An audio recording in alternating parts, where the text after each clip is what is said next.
This is it. This is the intro. We had to tone down my mic, didn't we, Bubsy? This is the intro. Welcome back to the Dope Stroke podcast. We're here at the PGA show, bringing you this edition from inside the James Bond couches that we've got here. This isn't the PGA show. This isn't the PGA show. This could be Austin Powers couches. Yeah. Hey, just thinking about this, is this the first in-person podcast? It is for the three of us. We've never done one with the three of us in the same vicinity, even in the same country. I don't think we've done it. No, so that's a milestone. I hope you lot have all. Well, we love you all for being positive comments on social media for that. We've got a sponsor for this one, haven't we? Yeah. We love you all for being here and listening. Let's put it that way. And this is live. Well done for making it this far in the Dope Stroke podcast. So is it like a teenager? I'm getting comfortable to get ready to go, to show off my youth. What is this? Well, so the YouTube people can get in as well. Should we get a more structured start here? Come on, what are we doing? Someone explain what the PGA show actually is. I'll give a bit more of a rendition here as to what's happening. So the PGA show is a marquee annual event that takes place in the golf industry here in Orlando, where the world basically comes to this location to check out all the latest products. That's basically what's happening. And that's why we are partly here, because we've got a number of clients here. You guys have got sponsors here. We're here for a variety of reasons. But today, we happen to play some golf. And it's in Orlando, Florida. I said that twice, but if you would like to say it for the third time, hang on, where are we, Bubs? Orlando, Florida. That's 4 times we said Orlando now. Just in case people are concerned. Well, we're in Orlando. Have a general in interest. case you don't know where Orlando is, it's in Florida in America. Yeah. Do you want to say that again? So today we played golf, didn't we? And we teamed up with Rhett Taylor from KBS in a Scramble team. Good day. Yeah, good day. It was a good day. Plenty of banter. Yeah, we didn't play so good, did we? No, but do you know what? I was thinking this as we were playing on the golf course. Like, I don't play competitively anymore. I know you don't play competitively anymore. I know you do a little bit. Those are the days that I live for now. Just with your mates. Yeah. Great banter. The odd good shot, a lot of bad shots, but I love those times of the golf course. There were some decent shots, I think, but let's not do ourselves a huge disservice. No, we played right, but when you laugh that much and you have as much fun as we did, that's for me what it's about now. I'd love to get back to a bit more competitive golf, but right now, I could play golf that all day. Yeah. We struggled on the greens, let's be honest. The greens were emotional, yeah. I was very telling on the first hole where I had a 12-foot uphill putt and left it 15 foot long. So I think that was kind of a bit of a key point where I thought, this could be a long day on the greens. You genuinely hit that putt harder than any of the drives you hit. That was like a 1.5 smash, wasn't it? And thing was coming off like. So it's funny because obviously we're in Orlando, Florida. And these boys get in from the UK, so they're up early. It was an early pickup this morning, and I've come from the West Coast, and I didn't want to get up. So we get to this place, throw some breakfast down us, and we get to the range, and it became chaos for me. I had a lot of people asking me questions on the range. I was told to throw down a full swing kit on the range. I did that.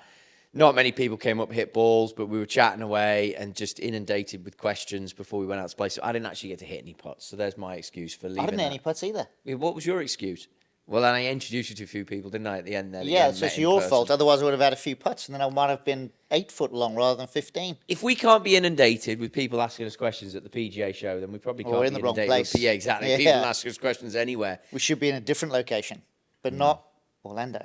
I mean, we jumped on a plane for 10 hours from the UK, which is the depths of winter, to Orlando, got to the golf course, frost delay. Yeah. I mean, what? Yeah. What is going on there? It was like it's colder here than the UK. Oh, it was nice. It got nice, didn't it? But Jesus. Yeah, it was a nice day though. Nice sunny day. Well, me and you got sunburned, so it's definitely a sunny day. But did you put sunscreen on, didn't you, Troy? I put my Surface sunscreen on, yeah. Shout out to the boys at Surface. Got me covered. I mean, if you'd have asked me, I had the little tube in the bag. You didn't ask me, though, did you? And is that a second sponsor? Am I getting rid of that now? Get rid of it, Fiji. Here's the next one. Next ad read. I'm always on it, lads. Surface sunscreen, folks. If you need it, they make these different... they make this dry touch one for golf, which is great. You apply it. That's important, that is. Well, it is, because you don't all have grips like me. We could do a grip advert now if you want. You don't all have grips like me that stay in your hands. But if you use this sunscreen, then it doesn't stick to your fingers and leave a residue. It's perfect. I always used to get that on the 9th hole at Oxley, because you'd finish like a loop of 8 and a loop of 10. So I'd come off 8, go in the shop, get a bag of crisps, and then your hands would all be a bit greasy after the Yeah. bag of crisps, and then going down 9, that was like a hairy tee shot with some houses on the right. You just had a bag of crisps, and you can't grip the club. It's hairy It's time. funny to see that when you play golf after all these years, everyone still has like the same traits that they have, don't they? Yeah. Like We're talking about that today, weren't we? I lost my head a little bit on the golf course standard. No. You've kept that trait since I've No. known Yeah. you. Is it good swing traits or Yeah. head off traits? You were going along great, and then like Rhett's like, "Wow, this guy's a good player," and I'm like, "Yeah, he's a good player." Yeah. And then he's like, "Yeah, man, he hits it real good." I'm like, "Yeah, he freaking connects it. Like, how do you not get on tour?" And I was like, You'll see. You'll see. So I basically said, "You'll see," and that was it. And I felt so bad, but I knew it was coming. And then just like how anyone can have a nemesis of like 85 yards, 65 yards, 55 yards, and then chips and just like. But you putting, it rubbed off on all of us. We basically all putted like you today.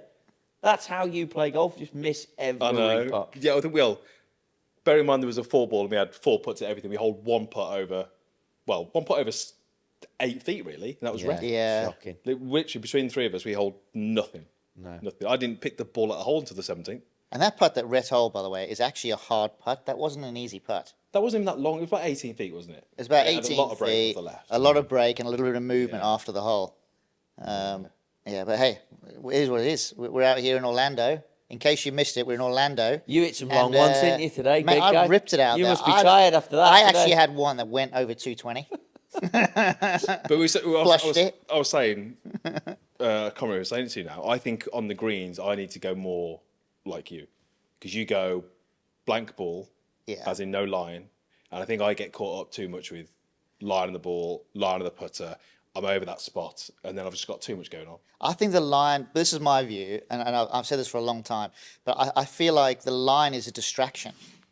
I think if it's just the ball, no, you don't see any of the name of the ball, like you just see the white bit of the ball on top. I just think that you get a better sense and feel for where the flag is, where the hole is. That's what I think. And you adjust a little bit more minutely as a result of that, is what I think. Yeah. Whereas I think when you got the line on the go, you keep dicking about on the line, and then all of a sudden there's just too many things going on in your brain. Are you checking where we are in Google Maps? We're in Orlando, mate. Did you miss it? It's Orlando. Okay, so I've just said to ChatGPT, what's the percentage of players on the PGA Tour who use a line on the ball? And the reason I've done it is because I was chatting to a well-known putter company the other day, who I don't have a sponsorship with, so we won't mention them. And No ad read for them then. no ad read for them. And they would, so just to respect the people I do have a relationship with, and they were talking about percentage of players on the ball. I thought they said 70%, but it says common estimates. More than 90% of the PGA Tour players use some kind of a line or alignment mark on their golf ball when putting. I can imagine that's But right. I think if you look at the average golfer, and I guess we're not average golfers, but we're not at that level. Like if the average golfer puts the line down, right, what's the chance of them reading it right? So even if they've put the line down and get the putter lined up, like they're probably not read it right. So Yeah. in putting, you're almost better like 2 wrongs make a right. You're almost Yeah, it's a tough one. So, I mean, I said it today twice, and I was annoyed. So, I don't think a scramble helps me at this stage in my golf particularly well. And I'll tell you for why. Because if you don't birdie the first, which we didn't today, then I think you're screwed out the gate. We were trying to shoot 18, weren't we? Yeah. And didn't sniff it. No. Now, I think 16 must have won, or 15, but What were we in the end? Were we 11? No, we didn't get there, did we? 10. shocking. But by the first hole we played was downwind with a pitching wedge, 9-iron, par 3. Yeah, So I wasn't in love with it starting on par 3. Anyway, I'm going with this is, if you put the line down incorrectly and you know it's not right, rather than compensate by pace, which I did today, so it's too low, so I'll hit it harder to make it go in and hold its line, you obviously should start your routine again. Yeah, yeah. I think you're great to use the line if you have the discipline and the botheredness to go through the whole process. But I think tour players are more, they're more dialed in. They practice putting every day. They play every day. You're just Mate, more I in mean, tune. I practice so I understand a it little more bit. I think then. if you take your time to put the line down, the line is useful. But if you get over it and you think, well, that thing's low, feels low, and you don't check it, you're screwed. The other thing is, you can have days when the line just doesn't look right to your eye. Well, I I asked Ricky Fowler about this at a photo shoot once, and he said to me, he'll always go with the line, So I even think on days when it feels off. if you've got like an indoor putting mat at home, and you've got some golf balls with you put a line or use like the stripe or something, you put the ball down with a line on, you line the putter up and you roll it. It's not that difficult to start rolling end over end, right? A little bit of practice and you can kind of self-diagnose and self-correct. You can start doing that, and you can go like, that's pretty good. I can roll the ball where I want. But that's not like on the putting green, like you say. Sometimes the line doesn't look right. You've got slopes, and sometimes I don't know. Like maybe it's not the best way to do it, but sometimes I feel like I'm better when I can just feel it. I can get in over the ball and go. But This you feels said like a bit today, more. if you just drop the ball down where you were and just putt, Yeah. not even have a practice stroke, I we just go in. remember seeing an interview, Brent Snedeker. This is going back when he was like pretty decent at putting, like number one on the tour. And this was like not a post-round interview. It was like a feature, like on a golf channel or something. And the guy's doing a bit of a chat with him, and he's on the green and he's hitting these putts right to left. He's like, so talk us through the read and the break. And he's like, this one's a bit off the right. And the guy's like, okay, so what's your spot, or 2 feet or 3 feet? He's like, it's just a bit off the right. And the guy's like, yeah, but is it a foot? Is it? And he's like, I don't know, just walk in and it's a bit off the right. Just gets a feel And for this it. guy was like trying to get some out of him. And he's like, not giving it. He's like, so I don't know. I just think there's a lot of that, a lot to say for just A bit of instinct. reading it, blank ball, walking in. I definitely need to give that a bit more of a try. I do think, though, towards the end, we started to like read it over old holes, or we were reading it over pitch marks. I think we were vibing a bit more at the end. I know we weren't making anything, but I feel like if we'd have There's a played lot it- of good putts in the end. We Yeah, hit, Going we hit in. better putts, I think, on the back nine. Yeah. Yeah. Anyway, that's putting. It's boring. So let's talk about. Let's talk something about else. let's talk about three woods. You might be watching. You might be. I don't Shout think you out. can call that a 3-wood. Yeah. Run us through this now, Trotty. What happened to you today? You need a name. I want to know. You need a name Yeah. for a club that's between a driver and a putter. That's what it was. A futter. So I couldn't quite work out what was going on.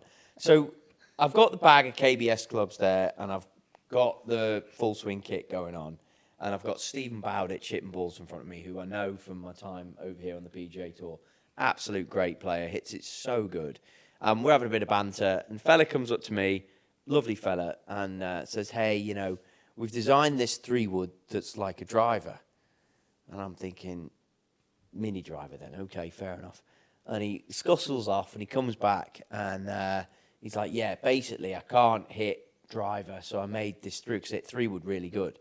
So I look at this thing and I'm like, okay, and it's a 3-wood, it's shallow. I was like, all right, doesn't look too bad. And I'm like, okay, and I know everyone's a customer, so I'm trying to like be polite and just be like, yep, cool.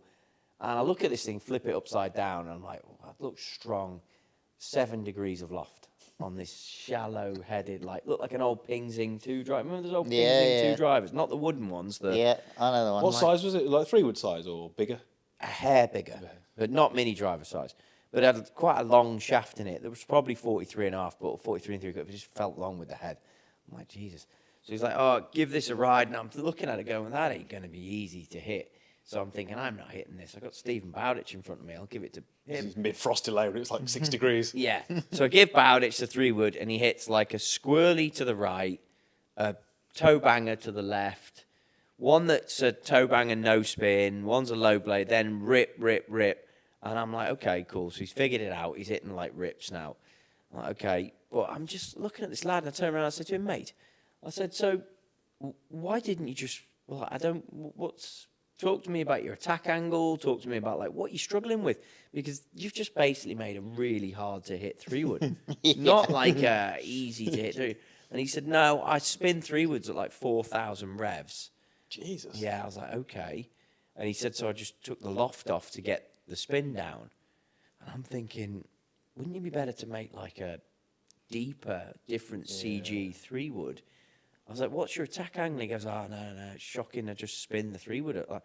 Anyway, at that point, there was a 9-iron rescue thrust into my hand.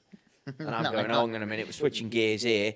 And I'm like, I'm not having Bowditch hit this. So I'm like, okay, so now we've got a 7 degree. And he goes and shows me another 3-wood at 9 degrees. And I was like, okay, still looks strong. I was like, I don't know what to say to this dude. Now, I'm a bit, are we doing the 9-wood, 9-9, the 9-iron hybrid? Or are we doing the freaking fairway wood rescue? Driver type effort. It was just, it threw me for a curveball. So anyway, my take is, I would have probably played around with CG location before I went like loft. I get what he's trying to do, but I don't think a 7-degree 3-wood is the way What's to he go. got to be doing there to spin that 4,000? Has he got to be out to in, down, face open? Did you see him hit a and shot? Centre. No, he didn't hit a didn't shot. want to hit one.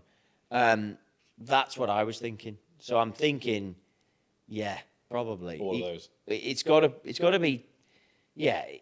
But he's not striking it, is he? He's hitting it out the bottom as well. Yeah. So he's got to be out to Spinning it in, up. down, face open, And just spinning the heel crap out of strike it. Yeah. Because that's hard to spin it a 3-wood. 4,000, yeah. Or he's got, he's just hitting it low in the blade all the time, isn't he? It's not good, is it? Let's be honest. No. Fair Well- play for trying to figure it out though himself by making his Legend. own golf club. Like, Absolute legend. You got to take your hat off there. And the company was called, just if anyone's interested to see him, because maybe people do want to try this or they want to have the hybrid 9-iron, if I'm being honest, looked quite good. I was like, I can see what he's trying to do there. I thought it was like one of those slippery flogs at first. Remember them? Oh yeah. Do you know Pinehurst? The company was called 11 anyway, so I'm not sure why it was called 11. But while we get onto slippery frogs, if you had an 11 9-iron, you might not need a slippery frog. Because do you know, it wasn't Keimer. There was, do you know the guy Dom Griffiths who works for Ping? Yep. What was his brother called? Is Darren? No.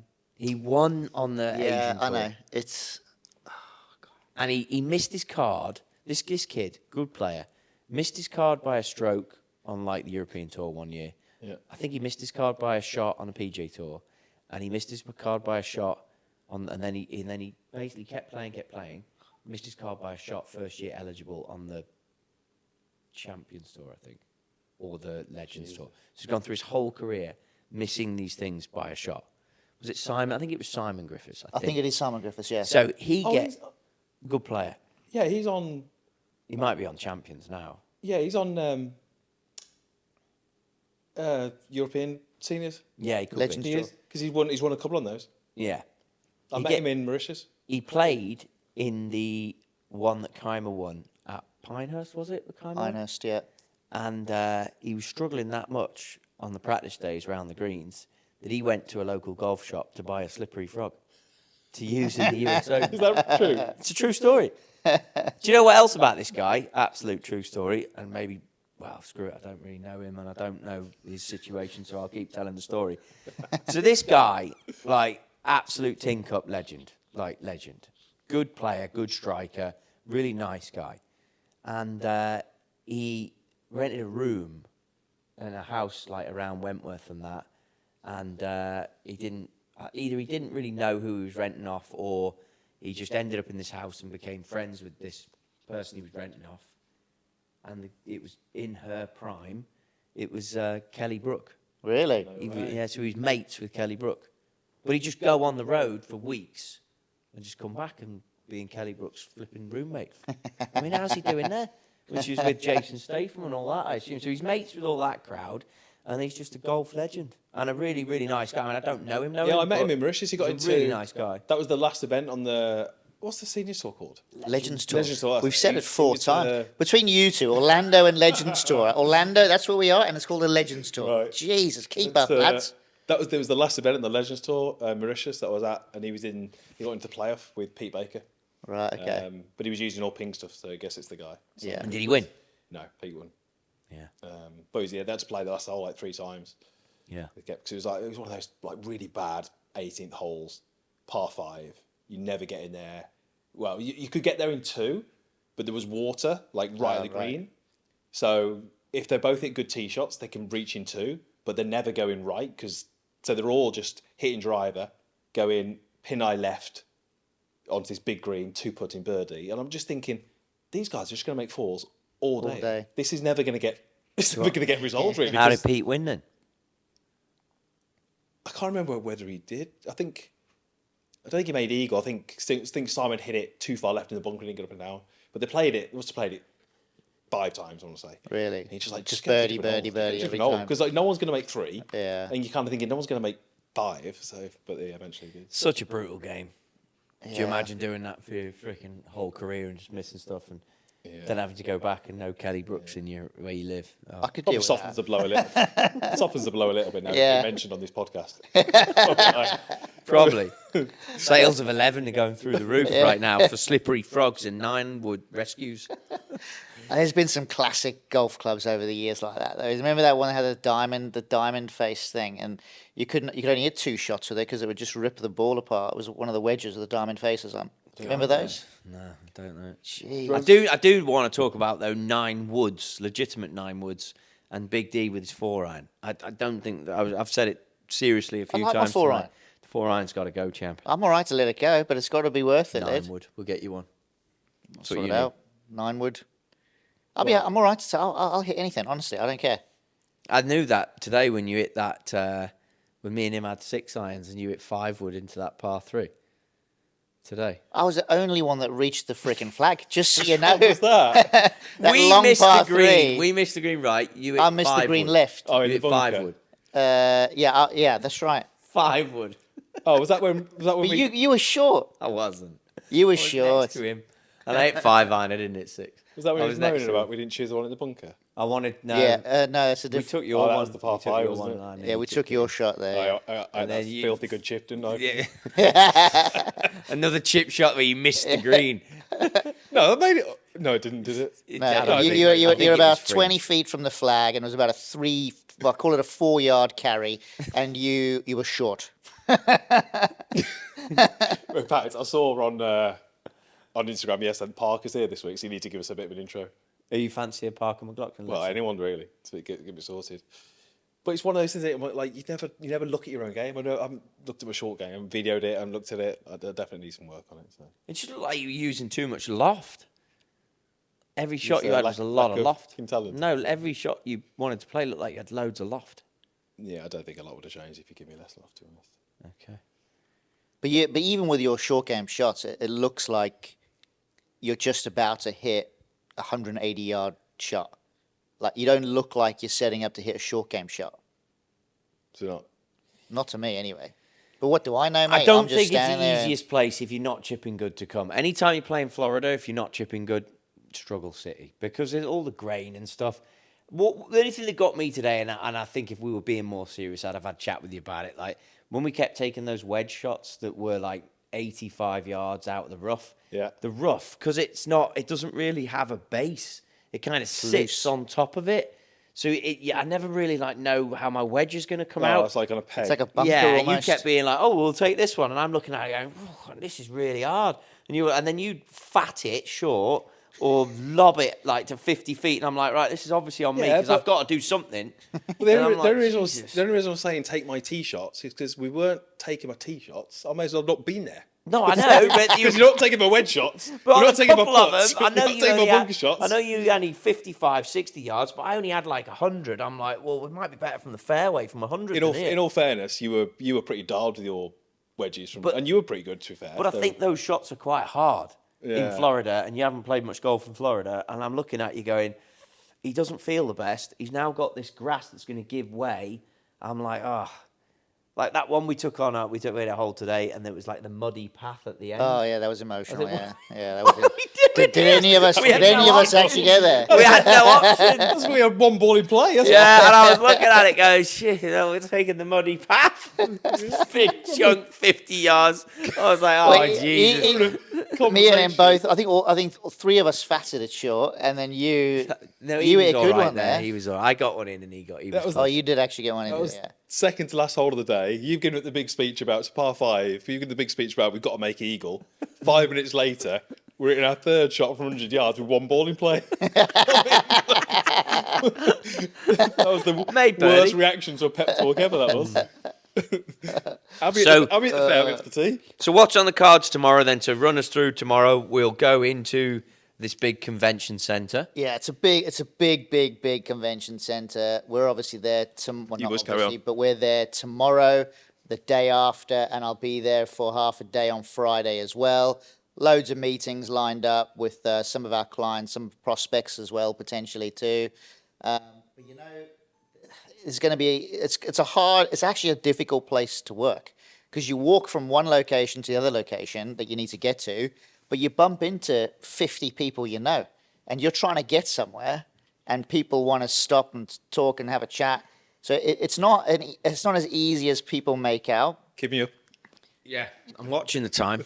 You're watching it. We're in Orlando, yeah. got me for 11 time. more minutes. 11 more minutes. All right.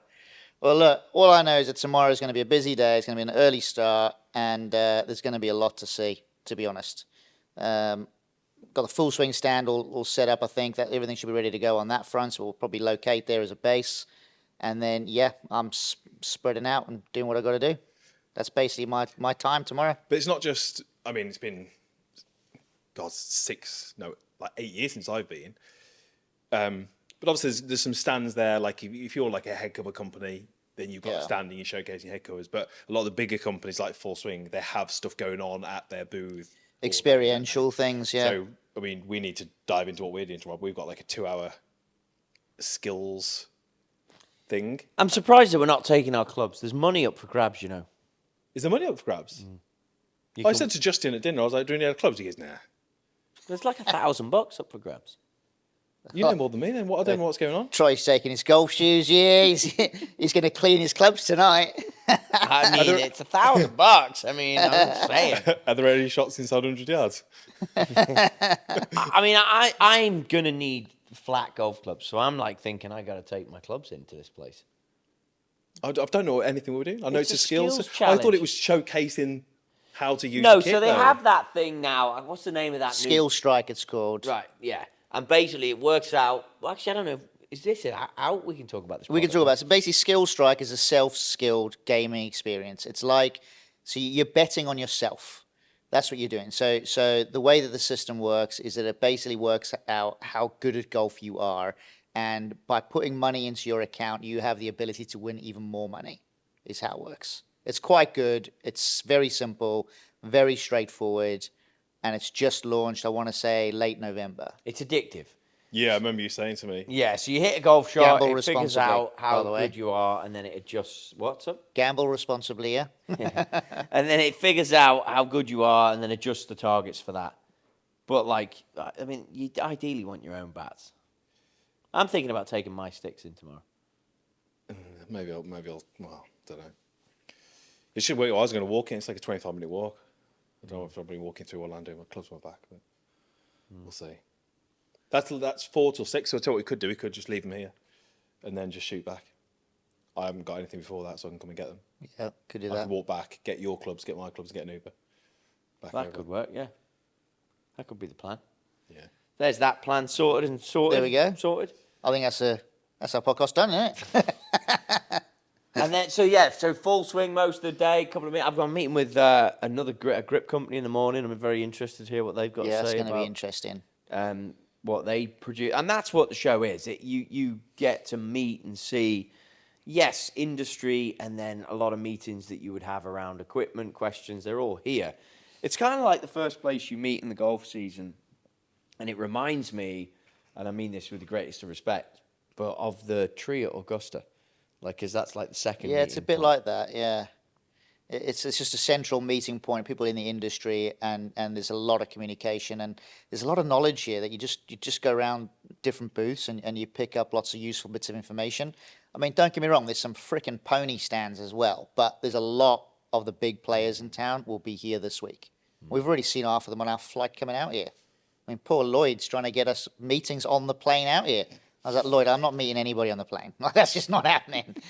It's also, I mean, we haven't even spoke about demo day, which was today, but we didn't go. But I mean, I've seen some stuff online, and I probably should have done a bit more planning here. But because obviously everyone's here for the show and everyone's here for what's in the exhibit hall, there's so much stuff that goes on outside of that because the golf world is here. So there's quite a few coaching conferences that are in, kind of outside of the show, but still almost part of the show. Yeah, I know Stack and Tilt do one. Yeah, I think I saw AMG did one with Brian Manzella, which is, I think they're a little bit more West Coast, but still Florida. And there's like a coaching summit which has been going for years. I went to that one in 2018. So it's not just a show, is it? It's everything about it. If you wanted to come and spend a week here, you could do all sorts. You could do learning. What was your coaching show in 2018 about? So they're always the same in terms of they get different speakers in different topics. There might be a speaker on generating speed. There might be a speaker on coaching beginners. There might be someone on how you use force plates, and then there might be like a live lesson. And the only thing I would say, and it might have changed a little bit, is they tended to be someone on stage presenting, and I like smaller experiences where you might have someone leading it, but it's like a bigger chat with everyone. So it's Right, like, so everyone's more included what in would the you conversation. Do? I would do this. Who would do something different? I like, because you're starting to get a bit more different viewpoints. Like, don't get me good. You can pick up some good stuff from those, and it was good. But I like it when it's a smaller group and you get to interact a little bit more and stuff like that. So. I'll tell you what we didn't hit on that we should have probably talked about was when. So I was in Las Vegas at the weekend, and then on the way there, I went through Palm Springs, and I had a golf lesson on the way there. Oh yeah. And I've been playing. Was it good? Was it a good lesson? Has it really helped your game? I've been playing really nicely, and you know that people ask me a lot. Like, when do I go for a golf lesson, or when do I get fit? Like, I don't. I think if you're playing well, you should never have a golf lesson. Like, if you're hitting it nice, you should avoid that like the plague. And I've got. That's how I think. I know you're in the business, but like trying to play golf, no. So I try when I'm playing well. I try to stay away from the camera. And I try to stay away from like social media when I'm playing well. The only thing I do or have done since they've come out is launch monitors. I will go on a launch monitor when I'm playing well, just to make sure the face and the path are okay. Data's good. And that's it. And I had a lesson with Sean Foley on Friday. And I said to Sean, like, I'm playing well, don't really want to do this. But it was a great opportunity. You don't turn down a lesson with Sean Foley. Sean Foley's Tiger's former golf coach back in like 2000s. And it might have been after that. I was Might have way been more later. recent than that. Yeah, mate, in the 2010s, 12s? I'd say. yeah, 12s, yeah. After he'd been with Hank Haney. Yeah. And I just, like, you just don't turn it down. No. And I love Sean. I've known him a long he's time. funny. So I'm like, look, I'm not, and a chance to make a great video. So we went and did it, and was actually hitting it okay when I walked away, but I hadn't hit any drivers with it. So obviously I've loosened up today for like 5 minutes myself, and I'm like, With the 7-degree 3-wood. oh, it was either good or it was shit, and I'm like, this is the wrong place to be trying this. But it took me 7 holes to get that out of the system. But John, I think I find this interesting with golf lessons. Like, the people I coach are coming to me normally because they're struggling with something. Right, I'm a slicing driver, I can't get out of bunkers, I'm fat in my irons. And like any good golf coach, I think, can take a golfer who's struggling and improve in a lesson. None of this, you've got to get worse or you get better. That's just a load of crap, right? If someone comes to me and they're struggling, I can make them better in that lesson. It might not be giving them the correct thing to do. It might be intervening with what you might class as a fault, but I can make them hit it better. Whereas what you go for a golf lesson, you're hitting it good, yet you're not on PGA Tour, so you know there's room for improvement. Because you're hitting it good, he's going to be telling you stuff, and you're not suddenly going to hit it better straight away. It's almost like you would have to invest in the fact that if I listen to him, I'm not going to hit it better in this lesson, but in a year's time, I'm going to look at my stats and go, do you know what? My scoring average is better. I'm hitting more fairways. But you never get that initial, oh, that's better. Well, You weren't I hitting it did bad to think begin this. with. Do you know what I mean? So Yeah. it's such a hard buy-in because you have to trust him and go, I trust you with my golf game, but you're not going to go and practice the next day and go, oh, I'm now hitting it good. Well, Because you were hitting it good. The reason I went is because there was a training aid that I want to get my hands on, and it was like early session of that, and Sean happened to be there. So the training aid that they're making, which isn't out yet, will genuinely long term help me with my game. But it's going to need to be like fed in the right way. That's the thing, yeah. And it's funny, I took the 4 points that I've got and I messaged my buddy in the UK that's been helping me forever, which is Mark Ramsdale, Ramo Golf, lovely bloke. We grew up together, and I messaged him and said today when we finished, tried that stuff, shouldn't have done it on the golf course, and he just said, you got to go, he's like, piece by piece. And I said to him, I like the standing closest to the ball thing. And he said, that would probably be the only thing that I would introduce while you're still playing like a little bit, and then get a practice session. Do you think, though, this is a question for both of you, really. So you're hitting it well, which you said, you openly admitted you've been hitting it well recently. At the end, I thought today. What, you can forget today, just like pre that lesson. Yeah, I was hitting it good, yeah. So you're hitting it good, you know you're hitting it good, your scoring's good on the golf course, like everything is trending in the right direction, you're happy with your game. You then decide, I'm going to go for a lesson. How do you not? It's Sean Foley. Okay, no, just I haven't asked my question yet about Orlando. Just wait a minute. So you then, Shall I take the mic off him too? yeah, 70%. you then go for the lesson. You tell Sean Foley, "I'm hitting it good." In the circumstance that, what if Sean Foley says to you, "Yeah, you're hitting it good. I'm not going to make any changes. You don't need to make a change." Do you think? I'll tell you another story now. I've got another story on this. Well, I haven't even finished my question, have I? Do you think? Do you think that if he said to you, "Yeah, I don't think you should change your swing. I think you should just keep doing exactly what you're doing," that would be money well spent if you were a So I paying can answer customer? this for you.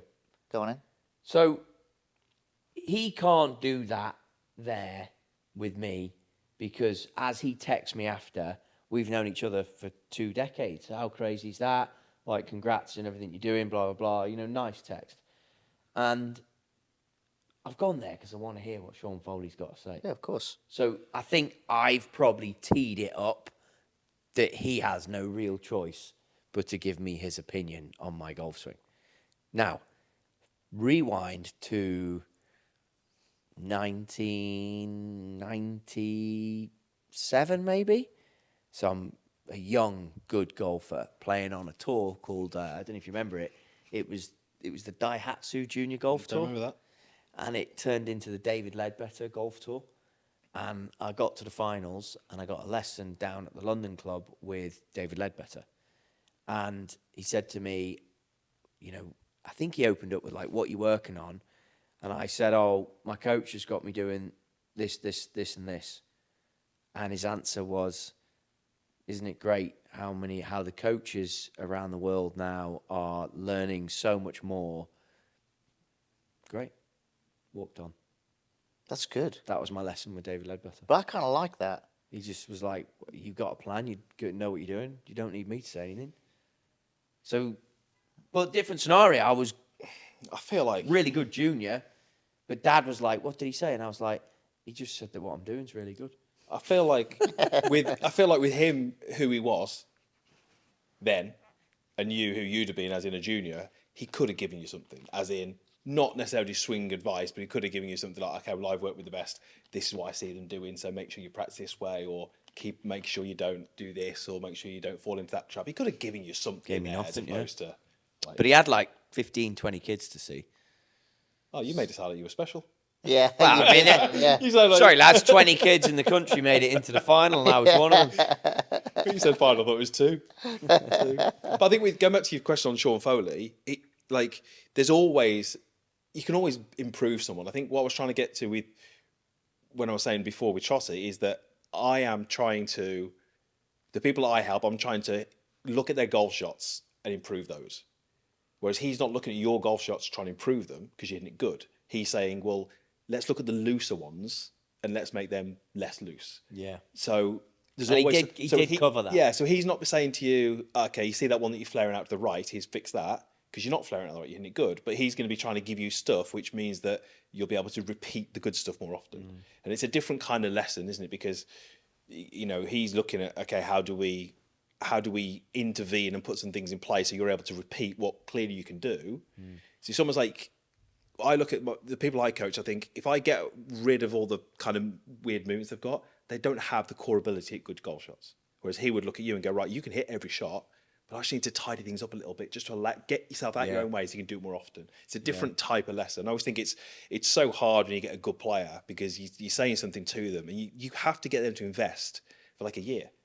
Because you're not suddenly going to go play golf 3 weeks' time and go, "I've never hit it like that because of what you told me." But what you could do in a year's time, you could look back at your stats and go, "Yeah, do you know what?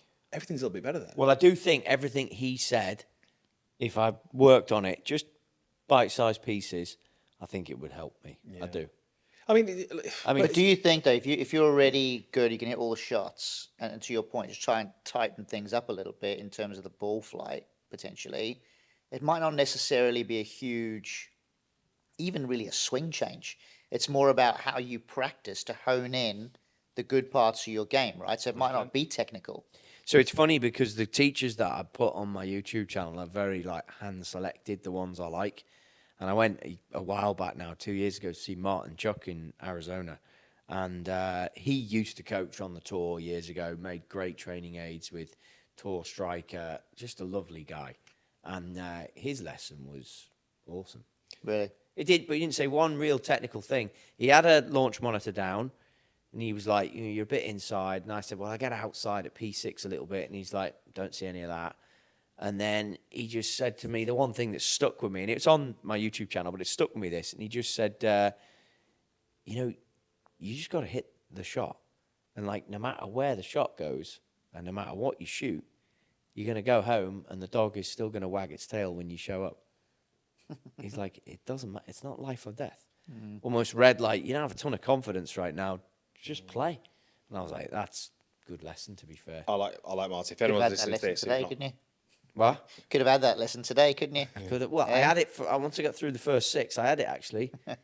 Marty's brilliant. 225 He carry over coaches here. a lot of amateurs, doesn't he? Yeah, And I he's think good. He's good. The way he's very good. And he's a nice guy. his tone, his Yeah. pacing, Yeah. his terminology. I think he's brilliant. I do too. Brilliant. Because I think he coaches a lot of recreational golfers. So he's not talking, like He's so force mellow and- with it. He's so chill. Yeah, he's I get that. He's Yeah. a good deliverer of content. Have you met him? So, briefly, actually, at the PGA show. Yeah, went for dinner with him. Not just him. There was a group of us, but So it wasn't like it was like the Ledbetter thing that I had. There was 20 of you. yeah, it was really special. There was a big, I won a Did you competition. qualify for that dinner? Won a competition. Hey! Went for dinner with Martin Shook. There's a whole table of us. So, yeah. Is that when you went to your little seminar in 2018? That was it. Yeah. That was it. Yeah. Grinding I was then. Yeah, I bet you were. Yeah. Well, there's going to be a lot of high-profile names at this PGA show, right? I'm sure we're going to see some celebrity golfer people, people of your ilk. McGinley was there a couple of years ago, so yeah, there's going to be some people here. You're looking at me. Who else is going to be here? Well, who else would you like to be in Basically- Orlando? Billy Big Lots was thinking, there's no one in my ilk here. Yeah. He's going, who? No one else I wanna know. qualified except for you, is it, Trotty? And on that bombshell, All right, we're calling it a day. Is that where we're at? we are. We just a teaser. We said we might try and bring some more tomorrow. I'm tired. We got an early We're all start. goosed here. Yeah. What's the time now, lads? It's 10 10 past 10, and I'm talking to you, Per. So it's just a teaser for what we've got coming for the next few days. I have to leave a day earlier than these boys, so maybe they'll do a two-manner. Yeah, we'll figure that We'll out. keep things flying. We like the PGA show, obviously. Yeah, well, we're here, ready to go. Where are we again? We're in Orlando. There's a reason that we do that's these the end. remotely. Yeah. All right, until whenever we speak to you next. Ta-da.